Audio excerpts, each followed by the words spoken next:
This video is an artistic storytelling production where characters, settings, and narratives are fictional. We utilize AI, artificial intelligence technology, to develop imagery and support the scriptwriting process. Good evening, dear listeners. I am Lady Ravenswood, and it is my distinct pleasure to welcome you once again to my drawing room, where the fire burns bright and the most extraordinary tales of heartbreak and healing unfold. Tonight, I bring you a story that touches upon a truth we often forget in our eagerness for fairy tales. Sometimes, the greatest loves are not those that arrive perfectly formed, but rather those that are forged in the fire of mutual necessity and tempered by shared adversity. Pour yourself a cup of tea, settle into your favorite chair, and allow me to transport you to London in the spring of 1821. Where Miss Arabella Hartwell is about to discover that what appears to be her greatest humiliation may prove to be her unexpected salvation. Our tale begins 3 days before a wedding that will never take place. Shall we begin? London, April 1821. The spring sunlight streaming through the open windows of the Hartwell townhouse felt like a cruel mockery of beauty on what should have been one of the happiest weeks of Arabella Hartwell's life. Instead, she sat in the morning room, her wedding dress draped across the settee like a ghost, and stared at the letter that had arrived not an hour earlier. The words swam before her eyes, though she had already memorized every devastating syllable. Viscount Pemberton regretted to inform her that upon further reflection and consideration of his financial circumstances, he found himself unable to proceed with their planned nuptials. He wished her every happiness in her future endeavors. 22 years old, and her future had just been reduced to a polite dismissal. "The invitations have already been sent," her mother said from the doorway, her voice hollow with shock. 200 guests, the wedding breakfast ordered. The flowers arranged. What will we tell people, Arabella? What will they say? Arabella knew precisely what they would say. Poor Miss Hartwell, jilted 3 days before her wedding. Did you hear? He found an heiress with twice her dowry. Perhaps her conversation lacked sparkle. Perhaps she was too bookish. Perhaps. We tell them the truth, Arabella replied, surprised by the steadiness of her own voice. That Viscount Pemberton has cried off. That the wedding will not take place. That I am perfectly well and require no one's pity. But pity was precisely what she received when the news spread through London society like wildfire through dry grass. By evening, every drawing room in Mayfair buzzed with speculation. By the following morning, Arabella could not walk through Hyde Park without feeling the weight of pitying glances and hearing the whispered conversations that ceased abruptly at her approach. It was on the third morning after her public humiliation that Gabriel Sinclair, the newly titled Earl of Ashbourne, requested an audience with her father. Arabella had never met the Earl. She knew of him only through the whispered gossip that circulated about his recent inheritance. His elder brother had died suddenly, leaving Gabriel not only a title he had never expected, but also debts so substantial they threatened to swallow the family estate whole. The previous Earl had been a notorious gambler, and his losses had been spectacular. Gabriel Sinclair needed money desperately. This fact was no secret.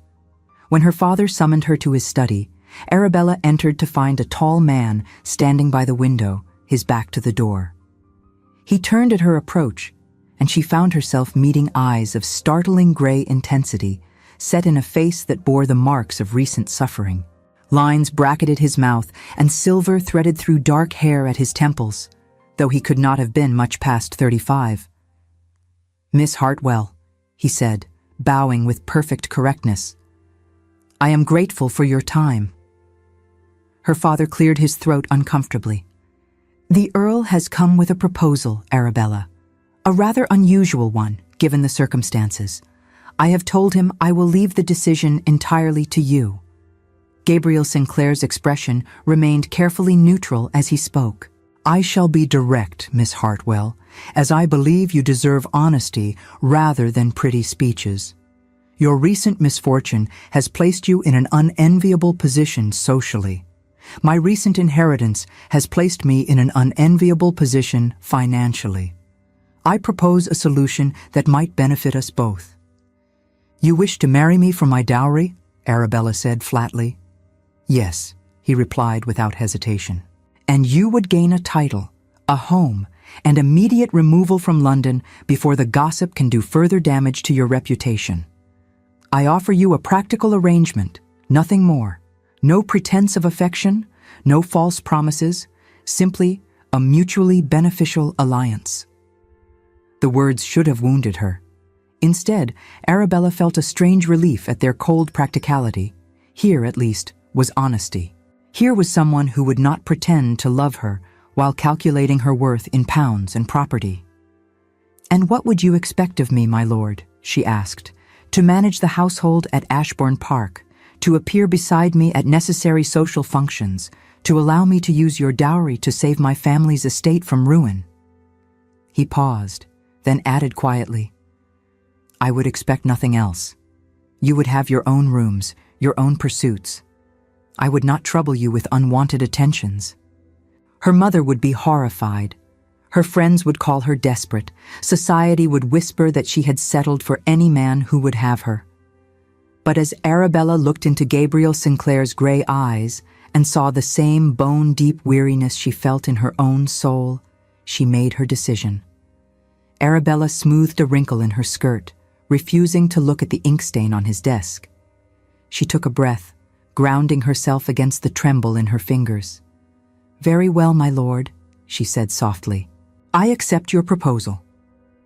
They were married by special license 4 days later in the drawing room of her father's house. The setting was stark, stripped of the flowers and finery that had been prepared for her other wedding. Only their immediate families attended. Arabella wore a simple morning dress of pale blue silk, having packed away the elaborate wedding gown meant for a marriage that would never be. As she repeated her vows in a steady voice, she caught sight of her reflection in a nearby mirror. The woman looking back at her appeared composed, dignified, her spine straight despite the pitying glances of the few guests present. When Gabriel placed the ring upon her finger, his hand was steady. When he lifted her veil to bestow the traditional kiss, his lips barely brushed hers, as perfunctory as a business contract being signed. They departed for Ashbourne Park that very afternoon, leaving London and its whispers behind. The journey to Wiltshire took 2 days. They traveled in near silence, sharing the carriage but little else. As the carriage rattled over cobblestones, Arabella's composure finally cracked. Her hands began to tremble uncontrollably in her lap. She clenched them into tight fists, closing her eyes for 5 long seconds until the shaking stopped. She would not begin this marriage by falling apart. Gabriel occupied himself with correspondence and ledgers, occasionally pointing out landmarks but making no attempt at conversation beyond basic civility. Arabella watched the countryside pass and told herself this was preferable to false intimacy. Ashbourne Park revealed itself at sunset, on the second day. The manor house stood against the darkening sky, its grandeur undeniable, but its neglect evident. The air inside the main hall tasted stale, like beeswax and old paper left untouched for a decade. A single velvet curtain, once crimson, hung in tatters, bleached to a sickly pink by the sun. This was what her dowry had purchased.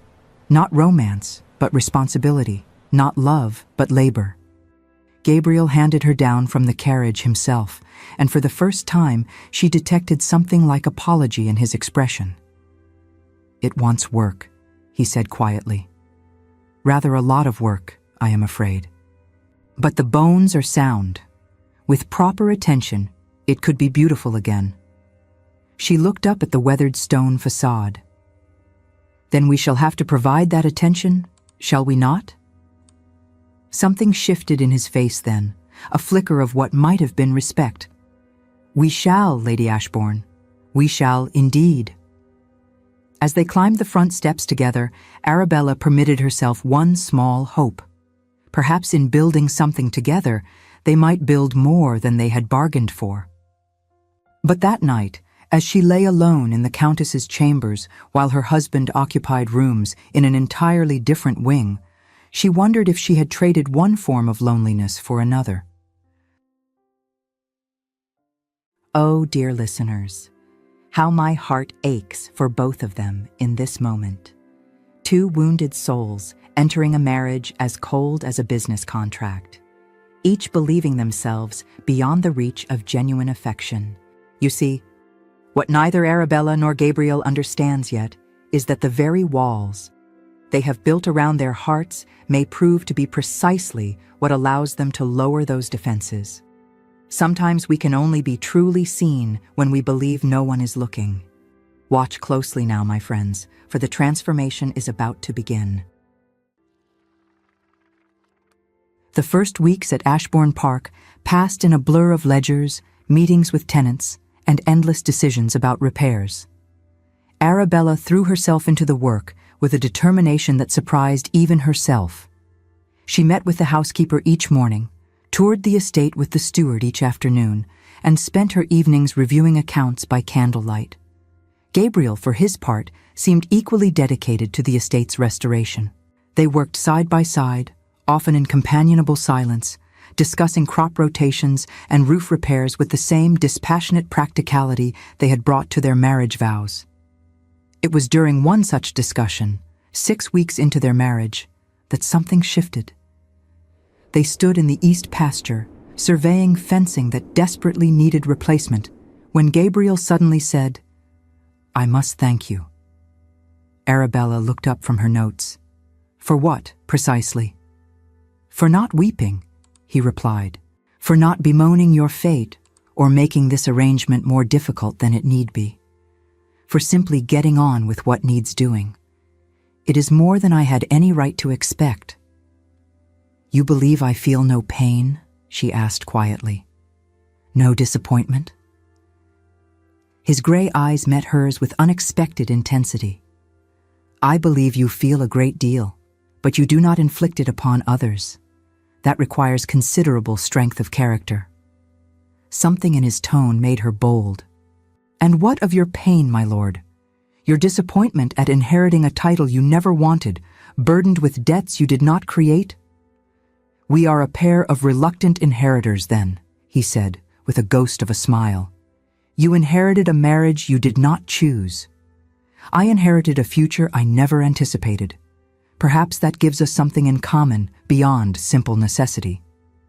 From that day forward, their conversations deepened. Gabriel began staying for tea after their daily estate reviews. One afternoon, while reviewing the granary logs, Gabriel knocked an inkwell across the desk. He froze, looking like a guilty schoolboy. Instead of scolding him, Arabella burst into laughter. After a moment of shock, he joined her. It was a rusty sound, but genuine. They discovered they could debate the merits of Mr. Scott's Ivanhoe for hours, disagreeing passionately about the ending, and that they possessed an unexpected ability to make each other smile. When a letter arrived from London 2 months into their marriage, informing them that Viscount Pemberton's engagement to his wealthy heiress had ended in scandal when she eloped with her music master, Arabella felt nothing but distant pity. "Does it wound you?" Gabriel asked gently, having observed her reading the letter. "To know he failed as spectacularly as he feared you might?" "No," she replied honestly. "I feel nothing for him at all anymore." "Is that terrible?" "It is healthy," Gabriel said. "He did not deserve your continued affection. Any man who could abandon you 3 days before your wedding lacks the character worthy of your regard." The fierce protectiveness in his voice startled her. "You barely know me, my lord." "I know you better than he ever did," Gabriel replied. "I have watched you work tirelessly to save my family's estate. I have seen you save the Higgins family from eviction when you found the error in the old steward's books. I have seen your patience with difficult tenants, your creativity in solving problems. I have read the books you mark with notes in the margins. I have heard you sing when you think no one listens. I may not have courted you properly, Arabella, but I have come to know you, and what I know, I respect deeply." Her heart hammered in her chest. "Gabriel, I think we should talk about what this marriage might become." Before he could respond, the butler appeared at the drawing-room door. "My lord, my lady, Viscount Pemberton has arrived and requests an audience. He says the matter is urgent." The color drained from Arabella's face. Gabriel's expression hardened to stone. "Show him in," he said coldly, "but remain within earshot."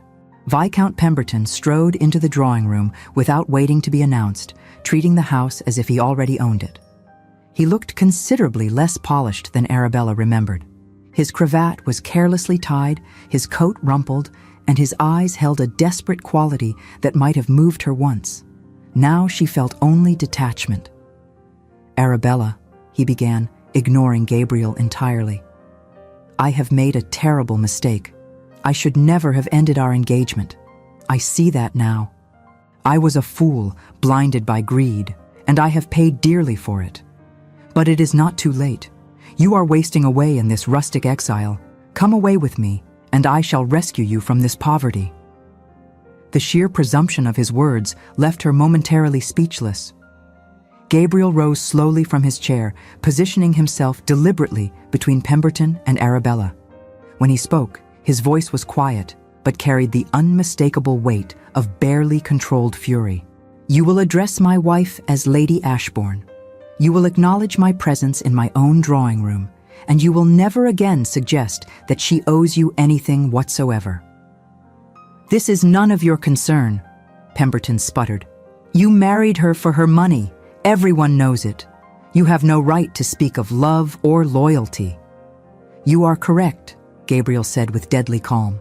"I married her for her dowry. I told her so with complete honesty, which is more than you ever offered. But I also married her because I saw in her a strength of character, an intelligence, a grace under pressure that you were too blind to value. And in the months since, I have discovered that what began as necessity has become something far more valuable. My wife deserves a man who chooses her first, not as a second option when wealthier prospects disappoint. She deserves someone who sees her worth, not just her dowry. And she most certainly deserves better than you." Arabella rose and moved to stand beside her husband. "I think Lord Ashbourne has said everything necessary, my lord. I shall add only this. You did me the greatest favor of my life when you ended our engagement. You saved me from a marriage to a man who saw me merely as adequate, who would have spent our years together comparing me to what he believed he had lost. I thought my heart was broken when you jilted me. I was wrong. My heart was freed." She turned to Gabriel, and the look in his eyes made her breath catch. "I have learned something these past months. A marriage built on honesty, respect, and shared purpose has firmer foundations than one built on pretty words and false promises. I would not trade what we have built together for anything." "Nor would I," Gabriel said softly, his eyes never leaving hers. "Arabella, I did not plan this. I did not expect it. But somewhere between the ledgers and the laughter, between fixing fences and futures, I fell in love with you. Not because I needed your dowry, but because I need you, your strength, your wit, your partnership, you." Tears spilled down Arabella's cheeks, but for the first time in months, they were tears of joy. "I love you too," she whispered. "When did that happen?" "I suspect it has been happening all along," he replied. "We simply needed time to notice." Viscount Pemberton sneered, looking around the faded room with contempt. "Enjoy your squalor, Sinclair. You deserve each other in this ruin." He spun on his heel and departed. Neither of them watched him go. Gabriel drew Arabella close, and this time, when he kissed her, there was nothing perfunctory about it. This was the kiss of a man who had found something precious he had not known he was seeking. This was the kiss of a woman who had discovered that sometimes the greatest love stories begin with the hardest truths. When they finally drew apart, Arabella smiled through her tears. "What a scandal we shall cause. The jilted bride and the desperate earl actually falling in love with each other." "Let them talk," Gabriel said, brushing a tear from her cheek. "We have work to do, an estate to restore, a marriage to build, a future to create together. And in the gardens of Ashbourne Park, where spring flowers bloomed despite years of neglect, they began again. Not as strangers bound by necessity, but as partners choosing each other freely, building something beautiful from broken pieces."